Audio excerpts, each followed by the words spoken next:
side of reason. So we've got a couple of similar ones to go through so far. I believe we had Thresh locked in, Shyvana and Mundo across the teams. I believe Reason picked up Shyvana first, with Thresh Mundo being locked in for Cloud9. So once we're at that point, we're able to get into the new stuff that will be picked up.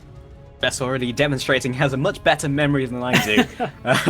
All I remember from the last Champion Select, they were champions picked, but indeed Shyvana and the response of Mundo and another champion. Again, we're seeing these slightly different pickups from what we've seen normally. Beansu has picked up the support for Reason. Of course, he's not the support player, but has picked up Nami to give over to Barney D. And that's a champion that we haven't seen all that much. Has great picking potential using the Aqua Prison. I believe it's about a second and a half on the Aqua Prison, so big potential in that bottom lane to hold any kind of aggression by landing that Aqua Prison. But a Lucian locked in to go alongside Thresh with a Lee Sin as what I can only imagine will be jungle is a lot of ganking potential down in that bottom lane for Cloud9. Yeah, indeed, and Nami has just not seen very much use. Not because she's a bad champion, but because there's usually more consistent picks. You've got Annie out there, you've also got Thresh and Zyra as well, but the Aqua Prison is so... the lane basically revolves around Aqua Prison. You miss the Aqua Prison, there's no point picking Nami, and it's just much easier to pick something like Zyra. But this time around they are going to go with that because Nami does fulfill a couple of different roles and also has that huge disengage of Tidal Wave. And this is something we've talked about in just about every cast, because these are some of the only AD carries that people have seen all that recently. Is Caitlyn going up against that Lucian lane, and now Caitlyn changes the lane a little bit for Lucian, with the fact that normally Lucian would like to be as aggressive as possible, which he still will attempt, but Caitlyn sits a little bit further back in lane, a little bit easier to dodge his skill shots, just makes it a bit more difficult for Lucian to have the lane presence, and especially, as he said, with Nami having that stun, it's going to rely on the stuns heavily. And for the second time today, Yasuo has been locked in, so I'm sure there are a few champion designers up in Riot with a smile on their faces, as you can see Yasuo already being picked in competitive games. There's a smile on their face and a wiki page on my second screen.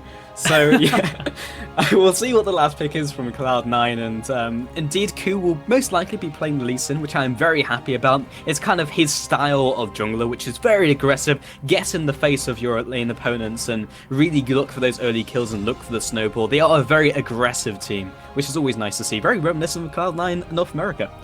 Yeah, and this is one of the things that we talked about 10 minutes ago when we were in Champion Select the first time.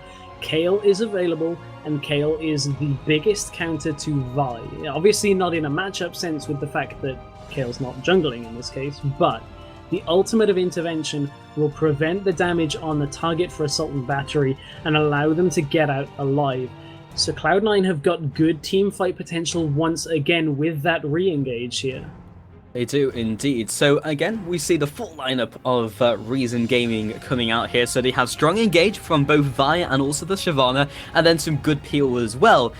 It's questionable how well they can keep that Yasuo alive, and we'll just have to see how the game goes. Maybe they look for Yasuo as more of a split pusher, but his biggest problem in the game we saw earlier, Stress, was he was against a Nasus, and Nasus just gets to the stage where he 1v1'd you anyway. So this time around, we're not going to have the same thing happening. Yeah, about to hit the delay period, but again, this is just such a highly anticipated matchup. We saw Cloud9 start things off fairly slowly in game number 1. We'll see whether they do the same in game number 2. Reason looking to put up a bigger fight this time with that Yasuo pick. We're going to head into a break, guys. We'll be back with game number 2 here between Cloud9 and Reason Gaming in just a couple of minutes. Welcome back to the Scant Invitational here, powered by Netgear, Creative Sound Blaster, and Be Quiet. We're into game number 2 here between the highly anticipated match of Cloud9 Europe and Reason Gaming. This is sure to be a fantastic game number 2. Similar starts to last game for both teams. Absolutely, and Cloud9 did indeed take the first game, and now we're in the second game. We see Yasuo, who was played in the first best of 3 we had today, Stress, and he was in fact played top lane, so we're going to see a little bit of a different style already. Yeah, a little bit different, and we wonder how they're going to go for the builds. As we mentioned earlier, a couple of people have discussed different builds for Yasuo. Vlanatak, the analyst, 14 Dignitas North America, sent out a tweet saying that you can build him Bruiser as well as the critical chance that we've seen out of a lot of people, the Static Shiv Infinity Edged kind of build.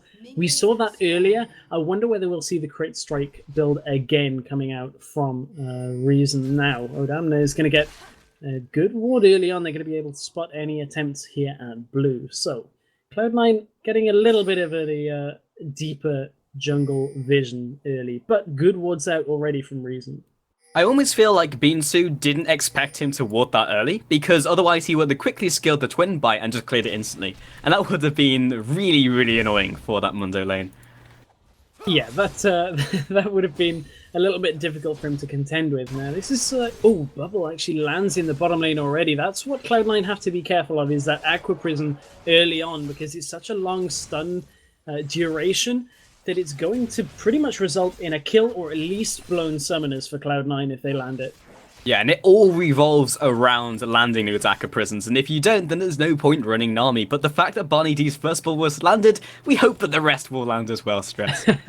Yeah, although we saw Voidal in game number 1 landing hooks all the time in the early game, not quite being so consistent throughout the rest of the game, but as the game opens up, it's a little bit more difficult to play Thresh to land every single hook. However, looking at this mid lane, back and forth trading early on, and again, this is a question that we haven't asked yet, is how does Yasuo do up against a Kayle who can intervention herself, hopefully during that last breath?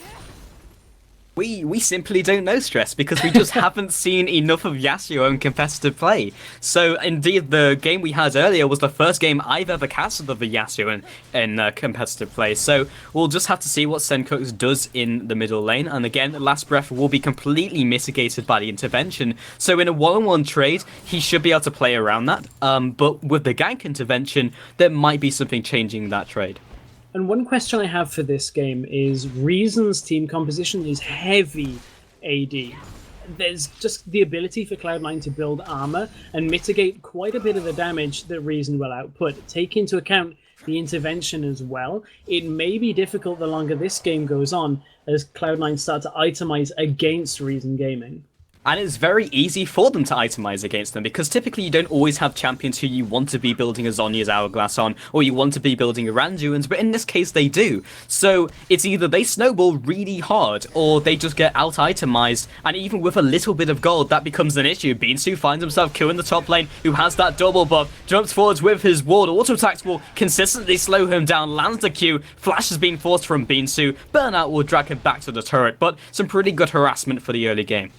And that's one of the benefits of Lee Sin this early on in the game. He has that ganking potential. Vi, although she has Vault Breaker and the ability to get into the lane, isn't quite at her peak until level 6, where she has Assault and Battery, but will be looking for the gank mid. Yeah, and another flash has been burned. Trashy jumps forwards. Last tower shot does not connect. First blood picked by Yasuo. Who is looking to convert this into something for himself. Flashes forward, lands the kick onto Trashy. Ku picks up a very nice kill for himself.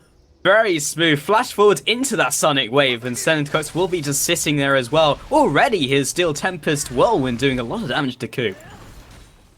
And now we see Ku will hold this middle lane as Senkux is trying to shove that one in, but Ku will be able to just hold that off the tower and make sure that when Forbidden returns to lane, it won't be too pushed in for him. Yep, so that first kill on Lee Sin is already a good thing, because it allows Ku to be still more relevant as we stay into this laning phase and just trying to take out that opposing jungler. Chrislan has been hit by a Matrix Death Sentence. Bubble will land on to Jarman, and Voidal just lands the auto attacks. And Ku did tell me just call him Jarman. Okay, that's what we're going to be calling him. But let's take a quick look at these lanes. You can see Vi is heading around the corner, but Voidal, will he be able to land a Flay to deter this? Looks like Vi will be finding a way into lane. Yeah, the Flay is actually used onto that bottom lane, and Jarnan will be dashing out of there. Not too big of an issue. Lands the Death Sentence, goes back in. Trashy will follow with the damage, and again they turn this around onto Chrislan, but that was only delaying for the teleport, and indeed Forbidden from middle lane. Flashes left, right, and center from Reason Gaming. Barney D trying his best to escape, and the fish will indeed drop. And that was a big power play out of Cloud9. They managed to pick off the top lane and teleport down to get a 4-man stack in this bottom lane. Senkux has only just arrived. They're going to try and hold the tower. I'm wondering whether Cloud9 are actually going to be able to get this with 3 members there, or whether rotating to Dragon may have been a better idea. They're running out of time if they do want to do it, though. Yeah, they're all kind of dissipating. Adamne is going to go ahead and recall, doesn't want to be away from that Shyvana too long, because by letting her just have a couple seconds in the top lane, will instantly delete the wave and push it to his turret. So they can't afford to wait any longer, but still, exceptional movement from Cloud9. And that's what we saw in game number 1. As soon as they had their flow, they were moving so fluidly across the map, getting the objectives they needed, and team fighting very, very well from that. And Forbiven hasn't quite hit level 6, so doesn't have intervention available. You can see that's why Yasuo is pushing up into the wave. There's the level 6 for Forbiven as Senkux went aggressive. This could be a bad play by Senkux. Yeah, Q coming forwards, lands the Q once again. Q completely on target with all of the clutch sonic waves in this game. Sorry about that. I was just getting a message over to our production, but that was a great pickup in that mid lane out of Cloud9. Just a little bit unlucky timing from Senkux to go aggressive right as Forbiven hit level 6. He was trying to force it earlier so the intervention wasn't available. They didn't even end up needing intervention. Indeed, and as a result, Ku will just pick up the blue buff and indeed clear it, so he's got the timer on that as well. Vi was forced into the middle lane, no way Trashy was going to be able to react to that, and strength to strength, Cloud9 will move. Beansu trading off against Odamne, jumps back to his turret, Ku has found himself there, lands another sonic wave, and jumps in, he's gone for the trade. In fact, he doesn't, just jumps onto that minion wave, and the jungler Vi will just wander up to the top lane, but not too much going to happen. This is far more Ku's playstyle than we're used to. Lee Sin is an incredibly comfortable champion for Ku. It is one of his most played junglers and allows him to play aggressive very early on into the game. And that's why we were a little surprised in game number 1 to see a slow start out of Cloud9, picking the Elise and farming.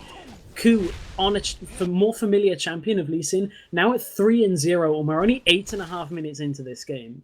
A complete role reversal, in fact, from what we saw. It was indeed Trashy who was 2-0 early on to the game, and I think he also picked up the 3rd kill very quickly. Q again moves into the top lane, looking to land that cleaver, lands the sonic wave first, gets the insect towards the wall. Q takes another tower shot, shutdown comes in, but indeed Shyvana will fall in return. And they're really trying to shut down Beansu as much as possible. You saw in game number 1, Odamna really was able to carry the game through by being that tanky top laner of Trundle. This time he's on Mundo, which arguably is a little bit more of a meta pick. And we'll see how he can do with this advantage that he's been given already. He's slightly lower on CS. And of course the kills are even, so the gold isn't quite in his favor. It's very even, but the amount of pressure that's being put on that top lane is so huge, and down in the bottom lane the hook has landed.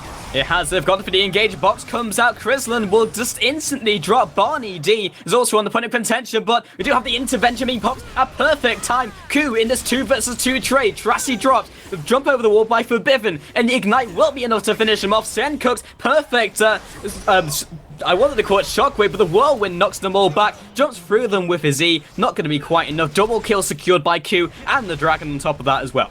As you'd expect, instant rotation to Dragon, and that right there is exactly why most teams regard Kayle as the biggest counter to Vi. Assault and Battery got used, intervention immediately used by Forbiven because of the chant.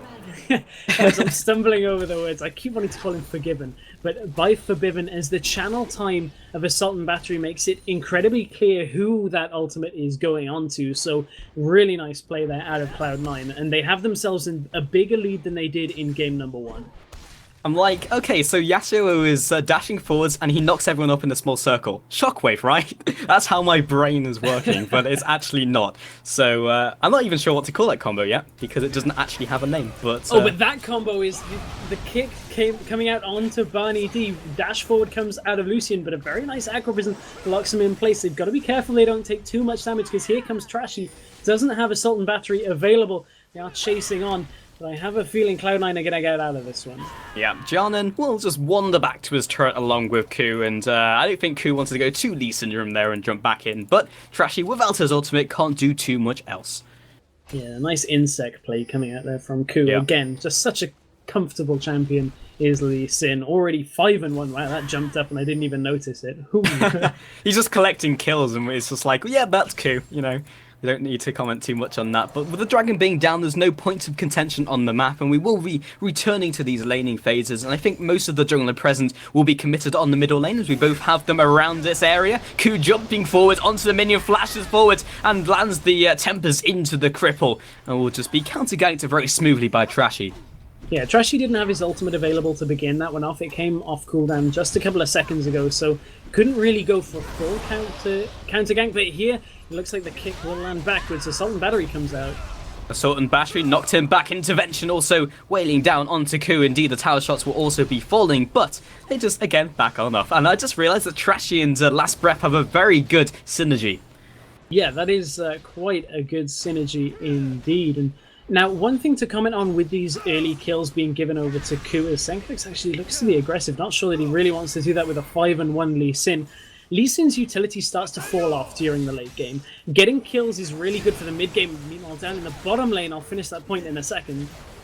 Yeah, Voidal did land the death sentence, but I'm sure you can just carry on with that point. Yeah, I can. It's one of those things that I thought it was going to be engagement, but yeah. Lee Sin's mid game is great for having these kills. He's going to be able to pick people off, deal quite a bit of damage, disrupt them with the kick. However, as you get to the late game, when you start to siege and start really just having those focused team fights, his utility boils down to just getting a good pick to start the fight off with that kind of insect play. After that, Reason may be able to contend the team fights, but Cloud9 are accelerating once again. They're pushing this game as fast as possible, and they might not get to a point where Lee Sin's utility has worn off. Yeah, and indeed his damage has worn off, because that's one of the bigger things as we transition to the mid and later game. Binsu does not quite take a Odalme cleaver to the face, but he will take one now. Ku steals away the blue buff, and again, they are just constantly picking up objectives and may even pick themselves up a Trashy. Q does not land from either of these players and knocks him off to the side with a Vault Breaker. Again, the Tempers and Cripple will not land, and fine, that's given time for Senkux to react to this. Odalme waiting over the wall, jumps to the ward, and now Binsu finally comes down, so just kind of manoeuvring around this small mic. 9-1, this bottom turret. They do indeed, with the box coming out. 3-man push onto Barney D. There's no way he's getting out of this, and the intervention has also been used onto Voidal for good measure. Bottom tower will fall. They will take that one down, and Dragon not available, so they'll continue this push on through the lane. Very similar to game number one. It's almost a repeat performance. They're taking down the turrets as fast as possible and just trying to shove through to really stall this game, well, to stop this game from being stalled out by Reason. Yeah, Ku was just stopping Vi from recalling there just so he couldn't assist with the bottom lane, and just constantly pushing him around. Like, stopping the recalls, taking things away from him in the jungle. It's just very annoying for him to deal with. Odalme has been aggressed on by Binsu, this time landing the Dragon's Descent, and Flash, not really sure where you were going, sir. Tried to flash the Flame Breath, but of course, while in Dragon form, that Flame Breath is a little bit more of a cone rather than the linear skill shots, so difficult one to flash out, and that was all because they didn't have the Sadism ultimate on Dr. Mundo. Odamna wasn't at a point where he could kite that one away and regen a lot of health, because he doesn't have the itemization yet to get that massive health regeneration. That comes a little bit later when you have the Spirit Visage, so not quite able to get it, and Ku is playing very aggressive in the bottom jungle. He is, and, well, Ku moving forwards onto Senkux. He really wants that red. In fact, he's just got to use Yasuo as an escape point, and he can't go any further. So perfect. That was a very nice way of getting out of trouble there. That little interaction there. And that just, again, shows you Ku just very, very comfortable. Forbidden will take down that mid lane turret, and that's 3 turrets down in favor of Cloud9. Reason have managed to hold them to about a gap of 5,000 gold, but that does mean that Reason are fairly far behind for 15 minutes into the game. We'll see whether they can stall out Cloud9. That's a very interesting byproduct of the fact that basically all the damage is AD, apart from Shyvana from the team of Reason Gaming. We're seeing Mundo actually not pick up the Spirit Visage as his next item. Look to be the Randuin's, which will mean he doesn't get that huge regeneration from his ultimate hit stress. Yeah, I mean, he'll get the base regeneration from his ultimate, but he won't have that increased healing effect. Although, at this point, if he can get tanky enough with that Randuin's and the Sunfire Cape, the reduced damage from this pretty much AD team is going to mean that hopefully he won't need the regeneration quite as badly as the amount of damage that would come from a mixed team against a Mundo. Yeah, it will definitely offset the fact he can't build that Spirit Visor quite so optimally. But now, with the Dragon being live, we do have both of the teams kind of congregating around this area, and Ku is just being the one who's going to be the aggressor. And Reason Gaming don't want any of it. They're going to, in fact, try this push down the middle lane. And I think that's a good play to try and out-rotate, and they do have a lot of AD, but with the teleport still available for Mundo, actually ended up getting cancelled there. With the teleport still available, there's not really any way that they can push that through, because Cloud9 have just got so much potential to catch them out, with Ku so very strong in this game, that it's going to be difficult for Reason to really get anything here in this mid-game. Yeah, Ku finds himself a Crystalline, but not quite the target he wants himself when he's so isolated. But right now, we take a look at some of the item builds. Oh, the Smite still comes in from Ku. Nice, nailed it. But we do see the Trinity Force picked up by Lucian, which is a very common first pickup, and will most likely go into a Bloodthirst, or indeed could go for a couple other pickers, but has already jumped onto the Vampiric Scepter. Now, we've had a few different starts on the supports in this game. Doran's shield starts has become a little bit more common on supports ever since the trinkets that have been introduced and the amount of wards that you need for that bottom lane. Doran's shield gives you a lot of trading potential in lane, and you saw that earlier on in this game. Now we've actually seen the Targon's Brace has been picked up on Thresh, so going for the Targons after starting Doran's, whereas the Amulet has been picked up by Barney D. And Ancient Coin, that is. And it's just a little bit different to see a Targon's Brace here. Normally you'll see that start the game on a melee support. Thresh has a little bit more range, but you tend not to upgrade it to Face of the Mountain, which we haven't seen as yet from Thresh. However, Reason may be looking for a fight here in this middle lane. Yep, Trashy moves forwards with Vault Breaker. Doesn't decide to go any further than that, but most likely the Talisman of Ascension will be picked up, or as we've coined it, the Move Fast coin. But that was a pun and a joke. Yeah, it was. I was just waiting for that to lock in. That was money. Oh god. I'm sorry. We need to move away from this as fast as possible. But in fact, the guy will save us here. Knocks him back. Beansu uses the ultimate. Might be able to pick up a kill. Intervention says no. And he should be able to pick up this. Indeed, he will be the red buff claiming that kill. I was going to say, someone that needs to move away from something is Beansu, because he had 3 people collapsing on him in that top lane. Doesn't result in the turret being picked up, but Cloud9 once again making their presence felt. They really are just establishing that Reason's jungle is not Reason's jungle anymore. Ku, for the last 10 minutes, has really been heavily pressuring the jungle, and has been really just trying to rip Reason apart across the map. He's been picking any fight that he can and just converting it into kills. Now 6-1. Yeah, and you can see how far behind Vi is at this stage. Adalne is going to find himself on the receiving end of a 3-man gag. And there's the combo with Sultan Battery into the last breath is so difficult to deal with. And plus it's going to be the initiating ability here, Stress. So he'll instantly get the armor penetration and set up Yasuo perfectly.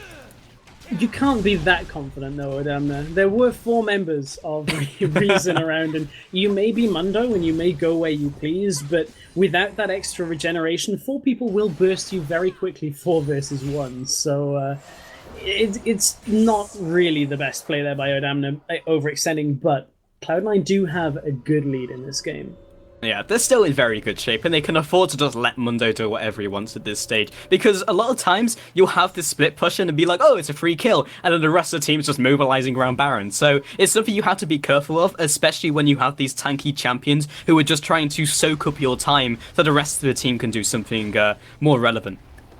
Now, looking at the mid laners, you can see there is a good number of kills on both sides. 3, 2, and 5 on Kayle with 2, 2, 1 on to Yasuo. And Kayle has just picked up that Lich Bane, so that's going to give her that spiked damage, hitting the Q and then following it up with an auto attack is going to deal massive damage.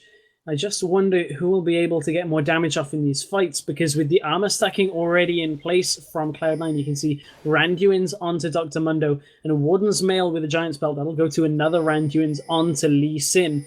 I wonder how much damage Yasuo is going to be able to get off here. Yeah, and the answer is probably not very much. They kind of need a Shyvana around the area just to deal that mixed damage from Mundo at this stage. They are just moving Caitlyn there just to clear out the waves before Mundo can do that himself, but it means in these fights they're going to be without an AD carry. However, they're just going to sub in that Yasuo, so it all works out in the end.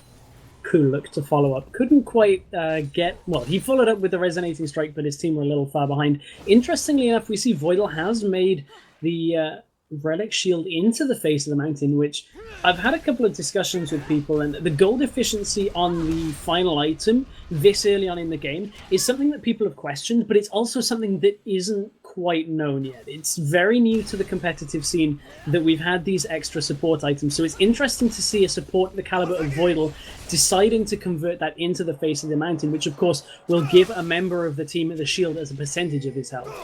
Yeah, indeed, and there's a tidal wave looking for this engage, doesn't tag any of them, but forces two of those flashes, and the whirlwind lands onto Ku, but not the follow-up they really wanted. Beansu was aggressed onto Adam. They indeed use the Blades of the Ruin King. This time the Duke works because he is far more tanky, but that split damage, that mixed damage of AP and AD is going to eventually grind Odamni down. We do have Ku coming up alongside Voidal, but this is such a long chase and so tanky, and the lantern will be used to good effect. Jump over the wall from Ku, flash burnt by Beansu, and again the Sonic Wave will not connect on top of that. And Cloud9 haven't been able to re-engage this until now because they didn't have Forbidden here. He's joined the fight, and here we go. Yeah, they've got the full lineup available to them. Adamne is back in the action. Trashy jumps forward, has already been eliminated. So is Sencooks. Two members dropping almost instantly. Culling Hughes in this chase scenario. Slow onto Beansu means he's not going anywhere. Forbidden jumps forward, lands the Reckoning, picks up the double kill. That did way more than I thought any of us expected to do. And that is an easy Baron call. It's that Lichbane auto attack followed after the Reckoning just deals massive spike damage to your opponents, and that is a uncontested Baron here for Cloud9 at a very similar time to we saw in game number 1. They have 11,000 gold lead here over Reason Gaming, and that was just a really nice team fight. Again, it's something that we're commending Cloud9 Europe for again and again, and really separates these two teams is that their mechanics and rotations and discussions clearly between the teams for their playmaking is very similar, but Cloud9 are incredibly good at team fighting, but Forbidden might be caught.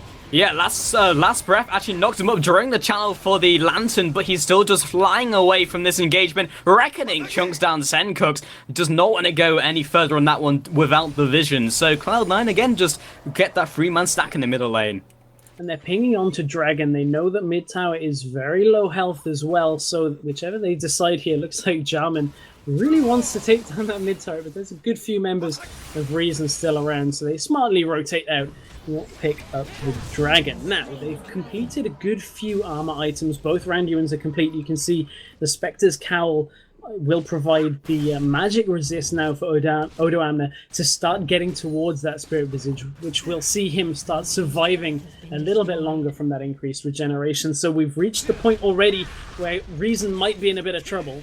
Oh, Chrisland, you're going to be very slowly killed here by Ku. There's the insect, knocks him into the bush, cuts his own vision. Auto attacks come down. Hopefully this last auto attack should be enough, or perhaps not. The rest of the team has already collapsed. 4 men against Ku. Should be enough here, but he's already gotten out. A flash has been burned. Last breath comes down, and shut down for Yasuo. Yeah, really nice play. That Steel Tempest just made sure that he wasn't able to get out. As soon as he knocked him airborne, Last Breath came across, managed to pick up the kill. Ku does have to be careful that he doesn't get too aggressive. As you said, the damage isn't all that much from Lee Sin. It's enough to deal with a champion like Caitlyn if he can get a prolonged fight, but Reason were just able to react.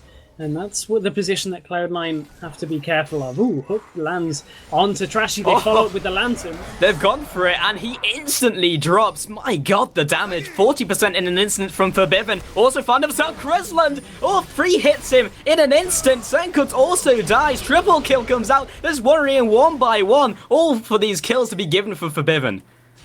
And the itemization in this game is very different to usual. We've seen the Blade of the Ruin King on Caitlyn, and that is not standard at all. I have a feeling that they're trying to offset some of this armor as by getting percentage damage, but of course it's physical damage on Blade of the Ruin King, so it's still going to get reduced. They're trying to just get as much damage out of their itemization as possible, but Blade of the Ruin King on Caitlyn is not that great. Yeah, you typically don't pick that up, but you only pick it for, like, dueling potential. Yeah. And because Caitlyn is, like, the only one who can stop a lot of these split pushes, that's probably the reason. But that shows how desperate they are, even in their item builds. Nice Aqua Prison does land, but I don't think Reason can really follow this up. You can look at the health bars alone. Here comes the tidal wave. That's their form of initiation, but the Lee Sin kick knocks back Trashy into his team. Sencook will instantly drop for Biff and doesn't even take any damage because of intervention. Kuma's already there. There's the legendary onto that KL. There's the double kill. The tower will be dropping in quick succession. Crislin gets decimated as he gets his third kill, and Jarnan is just cleaning up the house. GG has been called from both of these teams. Gotta be careful they don't chase too far into the Nexus turrets, but this one is all but over here for Cloud9. The surrender vote goes through, and Reason Gaming will fall 0-2 to a very sharp-looking Cloud9 Europe. Looks like Cloud9 have found themselves a very good team here for the European Challenger scene. These have been some very fast games here today, Stress. There was a 2-0 in the first series and a 2-0 in this series. And it's great to see Cloud9 potentially being one of the dominant teams in EU as well. Yeah, well played to Reason, though. They did look very consistent, and it really was just team fights. That's what we can pin it down to. Reason looked very consistent, very strong in their laning phases and in their rotations as well, but it just started to fall apart with Cloud9 excellently stacking their cloud control, as you put it earlier. So a great performance there from Cloud9. Does mean that our series has ended here, and we will be going to a break before our next series, but that gives us a little bit of time for you guys to get your entries in to win